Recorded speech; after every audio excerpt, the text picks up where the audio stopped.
Então, o nosso irmão Francisco, ele irá falar sobre obsessão. Engraçado que a nossa irmã Ana abriu o livro ao acaso, né? Que o acaso não existe. E a leitura combinou com o título da palestra. E o Francisco, ele vai ficar das 4 às 5. Os irmãos que estiverem interessados em continuar na casa para assistir o segundo tempo podem continuar também. Vai ser antes, durante e depois das reuniões. Antes, durante e depois das reuniões mediúnicas. Um tema bem de acordo. Então, agora ele vai falar sobre obsessão.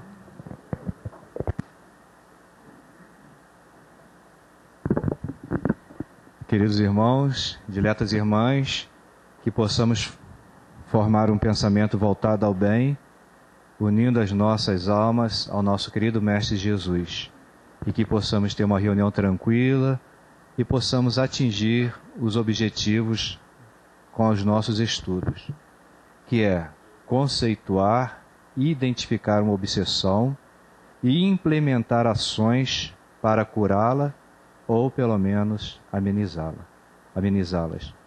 Nós pesquisamos em alguns livros que nós vamos falar ao longo da nossa fala e também com o nosso amigo Google. Então vamos introduzir o tema com algumas questões de O Livro dos Espíritos. E a primeira questão é de número 459.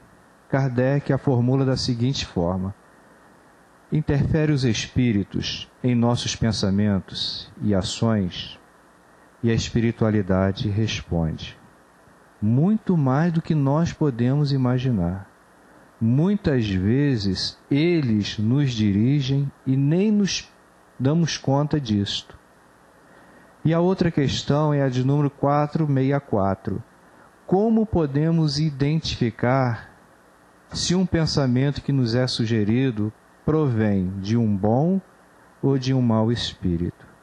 E a espiritualidade responde: estudai o caso, que os bons espíritos só nos sugerem bons pensamentos. E certa feita, assistindo um programa de televisão, um médico pesquisou com vários irmãos portadores do TOC, transtorno obsessivo compulsivo.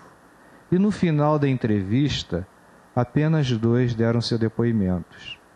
O primeiro, ambos faziam tratamento psicológico, psiquiátrico e usava medicamento. E os 2 entrevistados, o primeiro disse que já estava retomando a sua vida, trabalhando, estudando, cuidando dos seus familiares, cuidando dos seus afazeres, sem grandes perturbações. O outro, juntamente com a esposa, levou o repórter que estava fazendo essa pesquisa à casa que ele havia comprado em 2007. Esse programa foi feito nesse ano, em 2007. Ele comprou a casa já pronta para morar. E ele tirou todo o revestimento das paredes, os azulejos, as louças, e começou a reconstruir a casa. E todas as vezes uma voz dizia ao seu ouvido: desmancha, porque senão alguma coisa de muito ruim vai acontecer com vocês. E, olhando o semblante daquele casal, eles estavam envelhecidos, eles estavam acabados. E eu pergunto: que voz é essa? Quem estava sussurrando isso ao ouvido daquele nosso irmão para trazer tanto transtorno conforme eles estavam passando? Senão um espírito inferior, um espírito obsessor que queria trazer todo esse descontentamento, todo esse agravante. Utilizando também o Novo Testamento, nós vamos encontrar vários exemplos sobre obsessão. Em Lucas, capítulo 11, versículos de 24 a 26, nós estudamos o seguinte caso: um espírito imundo deixa um homem, anda por caminhos secos, à busca de consolação, à busca de esperança. Não encontrando aquilo que preenchia o seu íntimo, ele resolve voltar para o lugar da onde ele havia saído. E chegando lá, ele encontra a casa arrumada, arejada, perfumada. Então ele vai, retorna, alicia 7 espíritos obsessores, e o estado daquela criatura se torna pior do que estava antes. Então o Novo Testamento é riquíssimo de exemplos sobre a obsessão. Esses versos de Jesus nos falam sobre um espírito obsessor que deixa um homem. Não se sabe qual foi o motivo de ter se afastado daquele homem. Se foi alguma ação magnética, foi interferência de um bom espírito, algum doutrinador, não sabe-se. Esse espírito é conduzido a um vale, a um umbral, ou a algum lugar onde que tinha sintonia com outros espíritos da mesma ordem que ele estava. Então, ele não encontrando consolação para o seu íntimo, esperança para as suas mazelas e suas dores, ele resolve voltar. E o que ele encontra?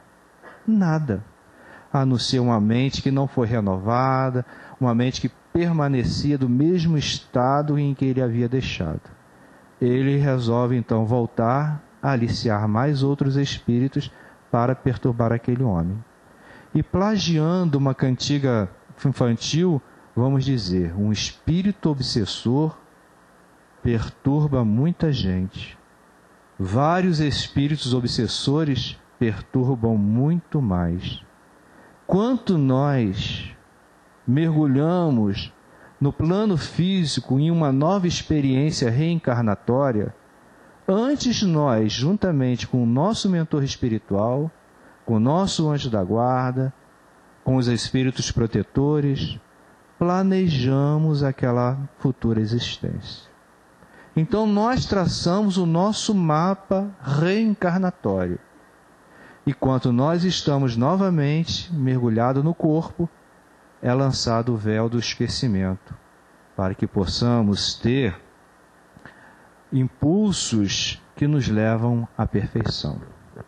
E o que é que acontece? Extraviamos do caminho.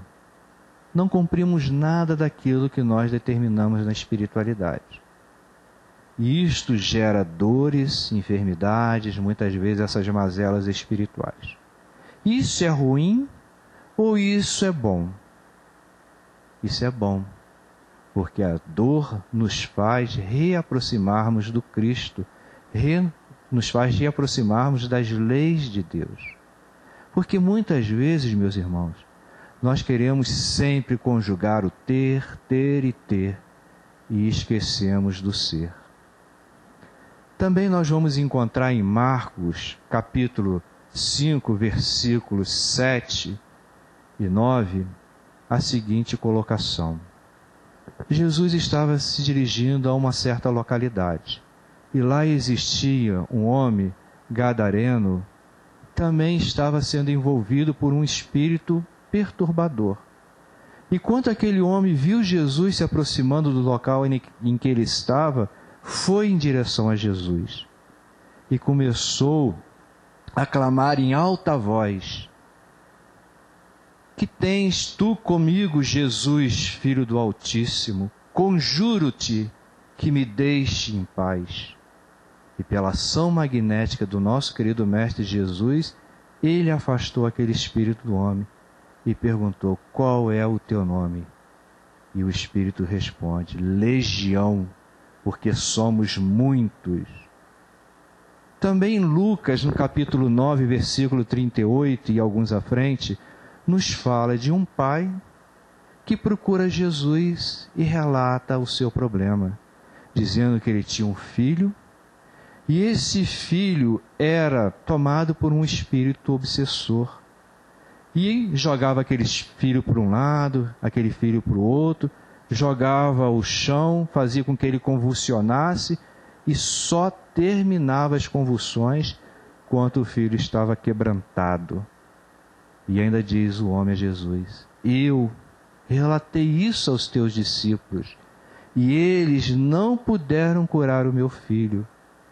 E Jesus então faz a seguinte expressão: raça de incrédulos, raças de pessoas perversas. Até quando eu estarei convosco? Mandou então que trouxesse a criança à sua presença. E quando o menino estava quase à frente de Jesus, o Espírito toma a criança e faz com que ele convulsionasse ali. Então Jesus repreende aquele espírito e a criança fica curada. Então veja, meus irmãos, isso é um flagelo que vem assolando a humanidade já desde a antiguidade. E até hoje nós não estamos antenados para esta problemática. Até hoje continuamos perversos e incrédulos, segundo as expressões de Jesus. E o que é obsessão? Livro dos Médiuns. É a ação prejudicial, dominadora e insistente de um espírito, de uma ordem inferior para um outro espírito, seja encarnado ou seja desencarnado. E quanto essa ação é por tempo prolongado, acaba lesionando o corpo físico. Então veja bem, um espírito de uma hierarquia mais elevada nos aconselham, mas nos deixa livre para seguir ou não as suas orientações. Agora, um espírito de uma ordem inferior, eles nos obrigam, nos subjugam para que sigamos as suas determinações. E quando ele nos fala que quando a ação é demorada e acaba lesionando o corpo físico, nos recordamos que os espíritos, eles identificam em nós as nossas mazelas. Então, se temos alguma vontade de beber, se aquilo está em germe em nosso íntimo, os espíritos identificam aquilo e começam a sugerir em nosso ouvido: beber, beber, beber, beber. E a gente acaba descambando para o alcoolismo. E se não nos acordamos enquanto o tempo existir, acaba gerando uma cirrose ou outro mal qualquer. Se a pessoa que tem propensão à irritabilidade e por uma ação de um espírito ela está sempre irritada, acaba desconcertando e desmantelando o seu sistema nervoso central. Então as coisas vão se piorando. Porque podemos dizer que existem 4 fatores que desencadeiam a uma obsessão. A primeira, vamos colocar como os vícios. Os vícios se dividem em 2 categorias. Vícios morais é o orgulho, é o egoísmo, é a vaidade, é a crueldade, tudo isso que ainda pincela em nossa mente. Ou os vícios físicos, que é o tabaco, o alcoolismo, drogas, glutonaria, desvios na área sexual. Tudo isso pode acrescentar em nossas vidas uma obsessão. Também, enquanto nós trazemos das vidas pretéritas a nossa culpabilidade. E mais uma vez Jesus vem em nosso socorro, quanto Ele nos diz: reconcilia-te com o teu adversário enquanto estás a caminho, para que o juiz não te entregue ao ministro, o ministro te coloca na cadeia e ali ficará até pagar até o último ceitil. Então, meus irmãos, muitas vezes uma bobagem, um pequeno nada, uma mágoa, a gente vai deixando aquilo criar proporções gigantescas em nosso íntimo, pelo nosso orgulho, por nossa vaidade, por nosso egoísmo. Não temos ainda condições de chegar por um irmão, nos desculpar, pedir perdão pelo mal que causamos a ele, e um dos dois retorna à espiritualidade com aquele ressentimento, com aquele ódio, e muitas vezes se tornam um obsessor implacável, cobrando de nós aquela dívida que nós não saldamos. Também existe um fator que é a contaminação. Abrindo as páginas dos jornais, principalmente nos classificados, lemos: fulano de tal traz a pessoa amada em 3 horas, em 3 dias, resolve o problema disso, problema daquilo, e nós, incautos, vamos procurar essas criaturas. Qual é o tipo de espírito que trabalha para isso? senão os espíritos que ainda estão vinculados ao plano terreno. E nos contaminamos, porque esses espíritos não vão nos libertar, nós vamos ser um veículo deles para lucupletar as suas necessidades materiais. Então, quando nós vamos a um botequim, qual é o tipo de espírito que está ali, senão espíritos inferiores? E nós saímos dali trazendo essas companhias. E também um outro fator é a auto-obsessão. Quando nós plasmamos em nossa mente a monoideia, que eu estou doente, que eu estou enfermo, que eu sou infeliz, que eu sou encoitado, que ninguém gosta de mim, e aquilo vai se tornando uma bola de neve gigantesca. Ou então temos medo de contaminação, estamos toda hora lavando a mão, medo de sermos assaltados, toda hora verificando se a fechadura está fechada, as luzes apagadas, saímos, temos que voltar 300 e tantas vezes para verificar se o gás está fechado. Então são ideias, se nós não estarmos antenados para isso, acaba gerando um mal maior. Isto porque nós trazemos das nossas vidas passadas a nossa situação de culpa. Porque a obsessão, ela não acontece no estalar de dedos. Ela vai se aprofundando cada vez mais, inicia-se pela obsessão simples, que a pessoa sabe que aquilo não é o normal dela, que alguma coisa está errada, que aqueles pensamentos que afloram a sua mente não são pertinentes a ela. Então ela pode implementar uma ação para contornar isso. Mas se ela não o faz, a obsessão vai se aprofundando, vai chegando às raias da fascinação, que Kardec nos fala no Evangelho segundo o Espiritismo, que é uma das fases piores da obsessão, porque são espíritos ardilosos, usam técnicas que nós não conhecemos para nos fascinar, muitas vezes usando nomes respeitados, se passando às vezes por Jesus, por Kardec, ou outros vultos da humanidade, com comunicações chulas de baixo calão. E o médium fascinado dá sentido real àquela comunicação, como se fosse aquele espírito de uma envergadura mais elevada. E se uma pessoa percebe que aquela criatura está fascinada e quer ajudar, os espíritos afastam o médium fascinado para que ninguém o ajude. Também nós temos a subjugação, que se divide em duas partes.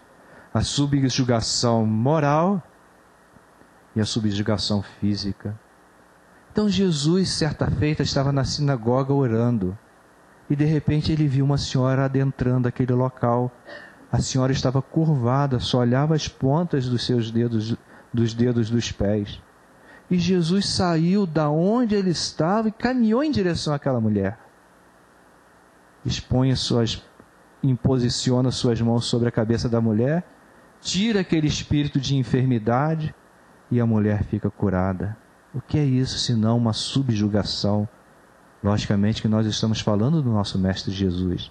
Se fosse em tempos atuais, esse processo demandaria tempo, exigiria fisioterapia também por longo tempo, porque a coluna com certeza estaria calcificada. Então a obsessão ela pode ser de um tempo curto, temporária. Nós, Joana de Ângeles nos informa que nós estamos desencarnando mal. E quando retornamos à espiritualidade, não alçamos voo, continuamos caminhando nas calçadas da vida. E muitas vezes identificamos alguém que tem a mesma sintonia que nós, com a nossa, e a nossa dor parece que é dividida ao meio. E aquela pessoa vem à casa espírita, recebe um passe, faz uso da água fluidificada, e aquele irmãozinho sofredor também é alcançado, e deixa aquela criatura para seguir o curso da sua existência. Pode ser periódica. O mesmo exemplo. A pessoa vem à casa espírita, recebe o auxílio que necessita, fica livre daquela obsessão. Lá fora, faz tudo novamente. Olha o exemplo em Lucas 11 e capítulo 24 e 28. O espírito retorna. Ou então pode ser uma obsessão permanente. Dura toda uma existência, ainda se arrasta para as existências futuras. Porque seja qual o tempo for, qual tipo de obsessão for, não existe unilateral. Sempre existe parceria. A nossa e do espírito. Então temos que implementar ação para cuidar da nossa mazela. E a casa espírita, a doutrina espírita, tem as ferramentas, meus irmãos. Primeira, conscientização. O que nós estamos fazendo aqui hoje, na tarde de hoje, aqui na casa espírita? Nos conscientizando. Então nós estamos nos alimentando o nosso íntimo de ferramentas necessárias para que quando estivermos numa situação destas, possamos usar essas ferramentas para nos curar ou para facilitar a nossa melhora. Também existe a reforma íntima que somos convidados. Identificando uma mazela em nosso íntimo, vamos modificar aquilo imediatamente. Também a educação e a casa espírita nos favorece isso. Quando estamos ouvindo uma palestra edificante, uma leitura saudável, um passe, uma prece, uma água fluidificada, tudo isto vem fortalecer o nosso íntimo. Quando nós pegamos o nome de uma criatura que nós sabemos que ela está sendo envolvida por um espírito obsessor e levamos para que aquele nome numa reunião de desobsessão, para que aquele espírito também seja traído, orientado e conduzido à espiritualidade. O envolvimento da família, que muitas vezes os obsediados estão lá naquilo que chamamos de fundo de poço e não tem condições de por si mesmo sair daquela situação.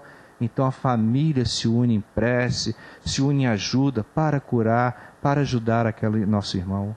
Também não esquecendo da terapia dos médicos, porque se a obsessão for por tempo prolongado, lembra?